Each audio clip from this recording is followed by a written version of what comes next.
good people. My name is Alexander Masika and I'll be hosting the Mental Insider Show.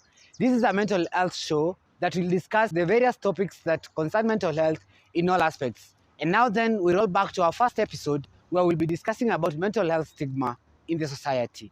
Kindly introduce yourselves. Hi, my name is Kinya Gitonga. I am a psychology student from the University of Nairobi. I'm also the founder and director of Sound Mental Health. And I'm also an author to materials like this, which talk about mental health and we try to create awareness and minimize stigma surrounding mental health. Thank you. I'm Sima Vincent, counseling psychology student at the University of Nairobi. Oh, thank you. When we talk about mental health stigma in society, it's becoming rampant in our lives, and especially when you look at us, the youth. And what do you think is the main root cause of mental health stigma in society? There is stigma, especially on matters pertaining mental health, and I would say that the root cause of this stigma is lack of knowledge. I'll call it ignorance, whereby people have been conditioned to undergo several negative things, such that they cannot tell, is it right, is it not right, and also negative beliefs and attitudes towards mental health, and also misinformation. Because when you do not have the right information, you never get the urge or anticipation to want to learn. So when we narrow down now to mental health now, in what ways does it occur? Like mentally, someone is stigmatized mentally now. When we're talking about stigma, especially on matters pertaining mental health, it is very common and something that we can see in the society today, whereby, for instance, if you meet with someone out there who looks as if they have lost touch with reality, the first thing that comes in someone's mind, that person is mad. But they do not want to know, are they acting that way because they have a disorder? And most do conclude that it is witchcraft or something was done to them. That is stigma in its own. Because when that person comes to you and starts speaking to you, you tend to avoid them. That's no stigma. It is stigma. And also people don't want to openly talk about these things. When your friend comes and tells you, I've been undergoing through this and that, I feel like I need help, people tend to shy away and even avoid them. And that is stigma. Why? Because you're not openly talking to this person. You're also avoiding conversations which might be of essence to them. So people tend to judge a lot. People tend to stigmatize and discriminate people who bring up conversation pertaining mental health. Just to add on, there is this, there's stigma from people outside. And also there's this stigma within yourself. Like, let's say you've this problem, or maybe you're suffering from AIDS, or you belong to this sexual orientation, but you haven't accepted it from inside yourself. Like, you're judging yourself from within. Now, you're fighting that one from within, again from the outside, from the larger society. So it's also affect people. Okay, I was thinking about this maybe now. If the way someone comes and then you tell them when it's cheesy, is that stigma also? Like someone tells, you're talking and then you're telling someone, won't be cheesy. Like they usually what we do in our normal lives. You're telling someone will be cheesy. They're telling you, I'm not feeling well. I think I have a problem with my mind. And then you tell them, won't be cheesy. Is that stigma? To use there are a lot of vulgar language and shame, if I might call it. So it might not be stigma, but you take, for instance, this person really needs help. But then you just dismissing them, or maybe you do not want them in your spaces anymore because you've noticed that they have a disorder. That is stigma. Yeah. And also, there's this, like, when we're talking about now stigma, I feel most of the people think that if you're mentally unstable, the only option is going to a rehab, I can say so, or maybe to a therapist. Is it a guarantee that if you're sick mentally, you have to go for to a hospital? Because if you come to this setup now, when you're talking about Kenyan setup, most of the people will tell you, unafaa kupelekwa Mathare. you know that thing. Unafaa kupelekwa madhara. Yeah. Do you feel it affects people so that they can't talk out what they are feeling? Because at some point, they might be told, unafaa kupelekwa madhara wewe. First of all, in fact, when you hear the word Madare, ukiambiwa go to Madare, in a way it hits you like, okay, which means I'm mad. Like that's what comes in almost like I'm this mad person. But I would say, yes, okay, I would say it's necessary to see a counselor to go to the necessary facility for some guidance. But first, you have to accept, like, okay, I have this condition. Because when you go there without the acceptance from yourself, from within, utakuwa unafanya tu kazi bure, like unaongelesha, but you're like, okay, it's not me. Like you have to accept, okay, I have this condition. And even before you go there, maybe have you tried to reach someone else? Maybe you have a friend of yours. Have you tried to express, okay, I have this condition, I feel like this, or I'm feeling so depressed and such, whatever. Then from there, maybe he'll try talking to you, of course. And if you see it's not working, maybe now you can take the further step of going to the mental facility near you, and maybe you can seek some more advice or counseling from the facility. Oh, yeah, something. I know when we talk about going to Mathare, this whatever he has talked about, the image that clicks in. But then when someone says they have a problem, you do not conclude that that is a disorder. It doesn't mean that they even have to be rehabilitated. The first thing we need to do once we see a professional, they have to evaluate and see, is that an issue that really needs rehabilitation? And that brings us to the essence of how do we handle disorders. We do not just hospitalize, you have to assess, you have to see, is it medication, is it therapy, or no, you need to be rehabilitated. Yeah. So people do not get the fact that not all the conditions that need you to get to the rehab. That now brings in the lack of information. Lack of information and misinformation. Yes, misinformation. And also, this concerns mostly about men. Whatever, like, people say that the society expects men to be strong, to be, they're not, like, feelingless, they don't have emotions at all.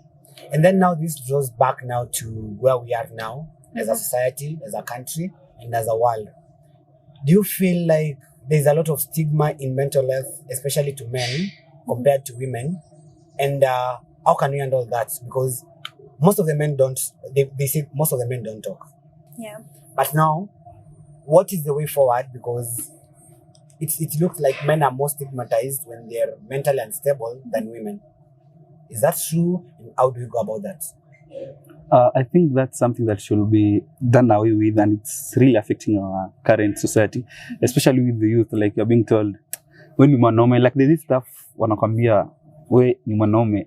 Maybe you're going through something, and I can't express it or tell it to someone because I am a man, But you realize that in the current society, it's really affecting the youth. Like unapata hizo sana, the mental issues zimeanza kuwa mingi sana juu.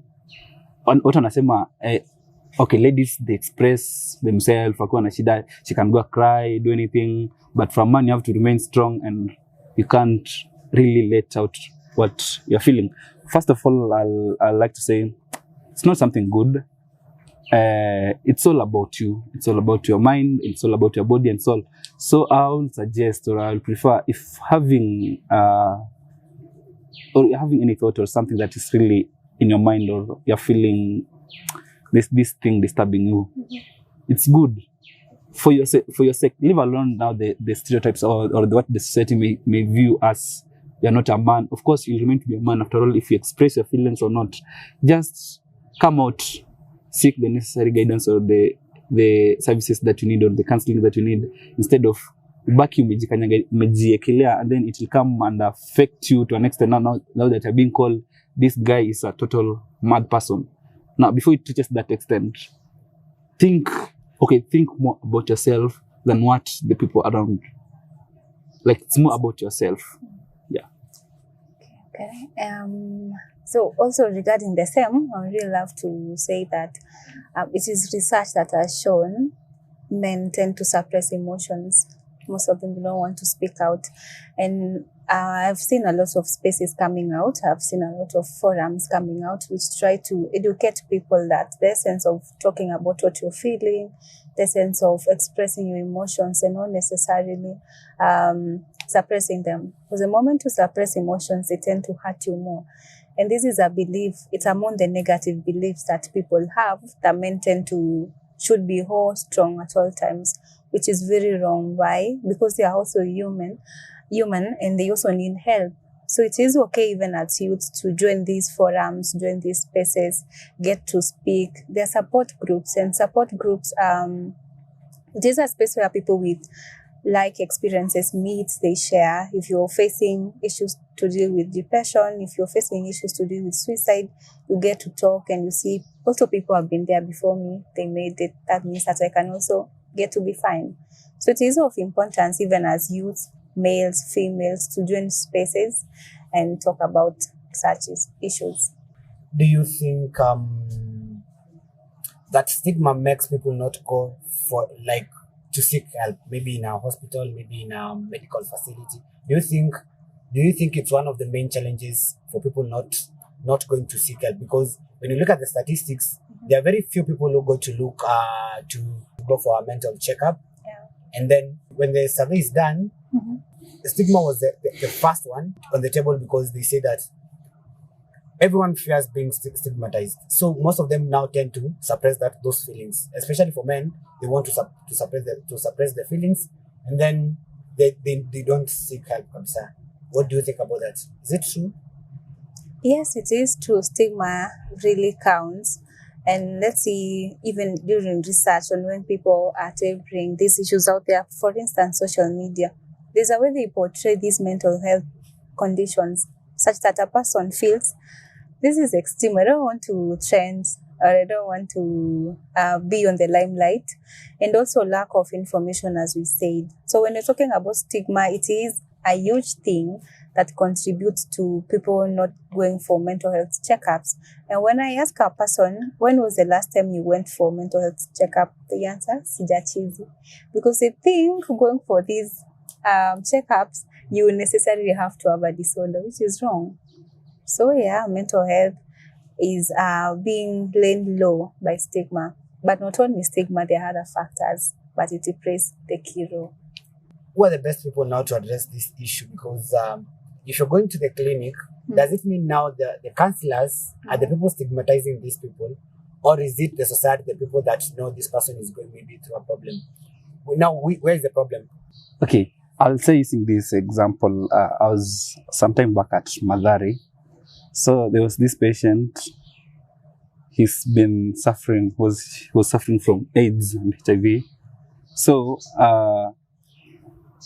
he's been, amekuwa akikaa nyumbani, like alikuwa amejiwekea kabisa, like he don't want even to go to the hospital.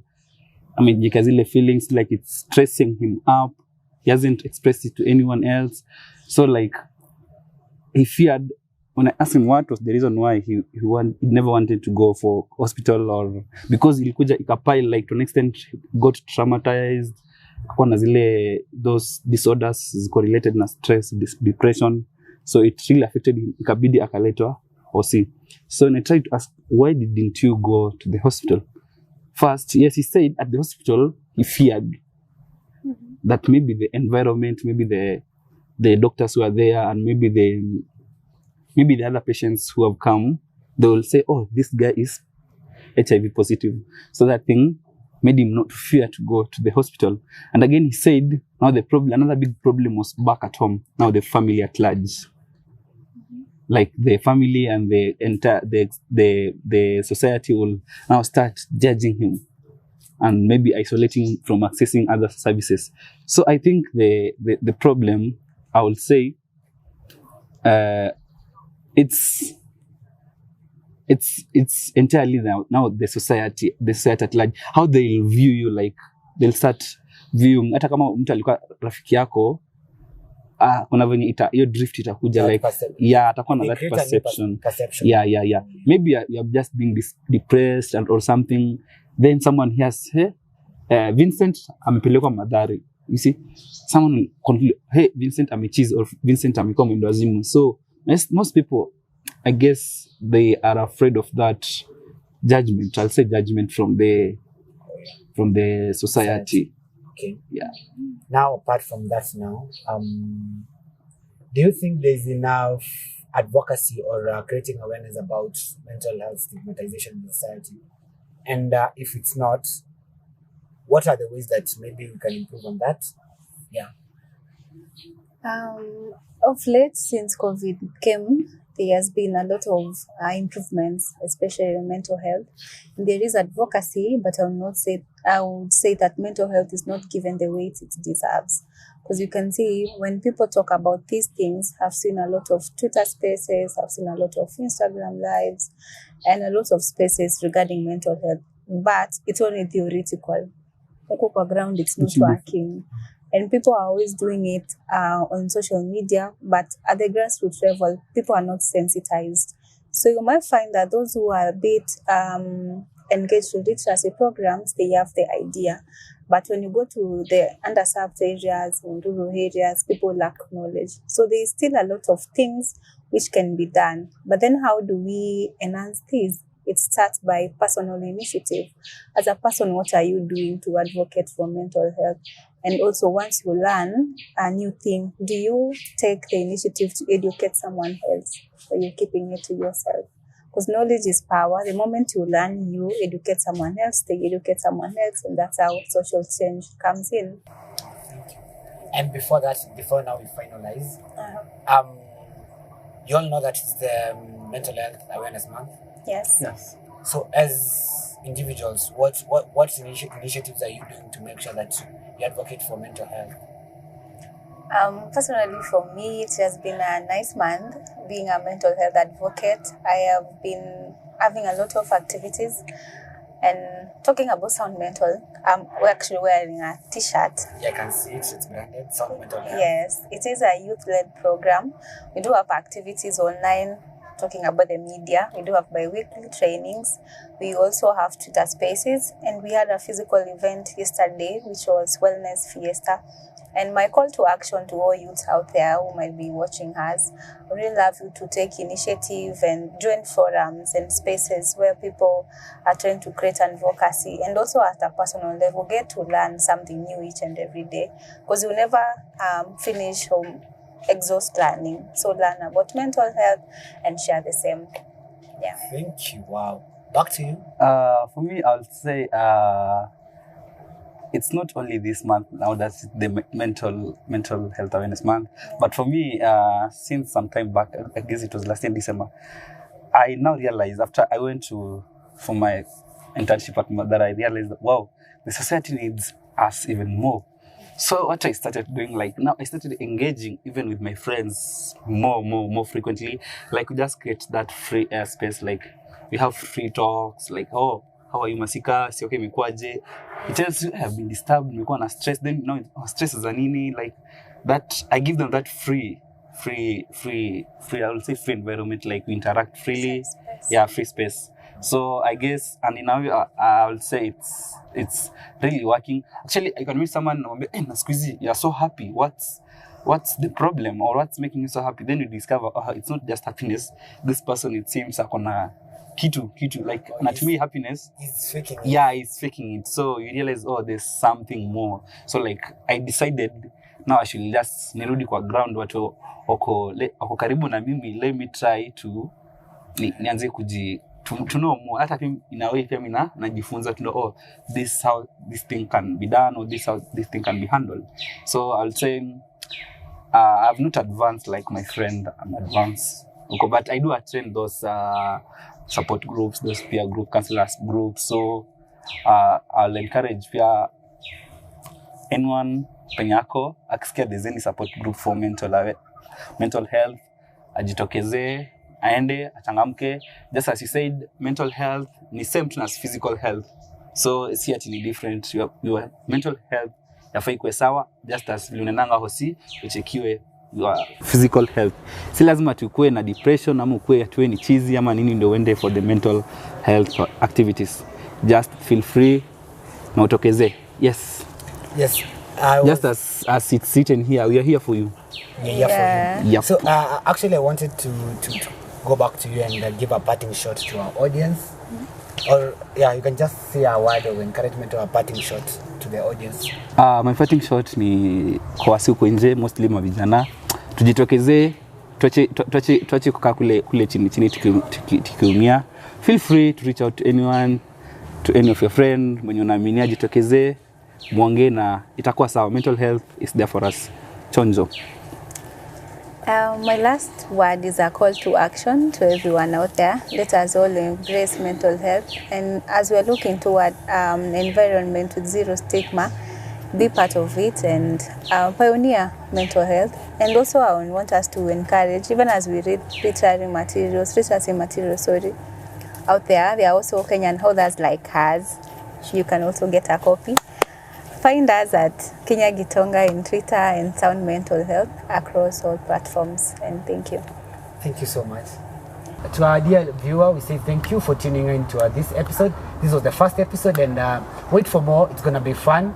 So I'm your host, Alexander Masika. See you. Adios.